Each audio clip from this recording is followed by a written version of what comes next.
Hello मित्रांनो, आज आम्ही आनंदीच्या मम्मीच्या शाळेत चाललोत. आज त्यांच्या शाळेमध्ये आनंद नगरीचा कार्यक्रम आहे आणि आनंद नगरी म्हणलं की वेगवेगळे छान छान पदार्थ आपल्या डोळ्यासमोर येतात खाण्याचे. तिथं गेलं की मी तुम्हाला दाखवतो यांच्या शाळेमध्ये काय काय विद्यार्थ्यांनी खायला बनवून आणलंय. हे बघा, सर आणि आनंदी आता शाळेमध्ये आलेले आहेत. जवळा माध्यमिक व उच्च माध्यमिक विद्यालय. सुरुवातीलाच इथे मस्त असा पाणीपुरीचा स्टॉल लागला होता आणि आम्ही सगळ्यांनी मिळून एक नंबर पाणीपुरीचा आस्वाद घेतलेला आहे. त्याच्यानंतर बाजूला होता सुंदर असा समोसेचा स्टॉल.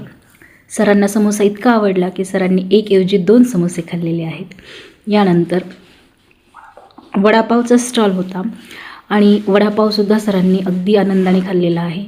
मुलींनी आनंदीसाठी चॉकलेट आणले होते. नंतर गाजराचा स्टॉल होता, पाणीपुरीचे स्टॉल होते आणि त्यानंतर पुढे मसाला पापड होता. अगदी एक नंबर मसाला पापड होता. सरांनी याचासुद्धा आस्वाद घेतलेला आहे. त्याच्यानंतर बऱ्याच मुलींचा हिशोब चाललेले होते. मुलांचे वडापावचे स्टॉल होते. प्रत्येकजण मज्जा करत होतं. काही जणांचे स्टॉल संपतसुद्धा आले होते. हा शाळेचा स्टाफ आहे. यानंतर इथे पॉपकॉर्न होते आणि पावभाजीसुद्धा होती. अशा प्रकारे आनंदीसोबत आनंदनगरी आनंदामध्ये साजरी करून आम्ही घरी आलो.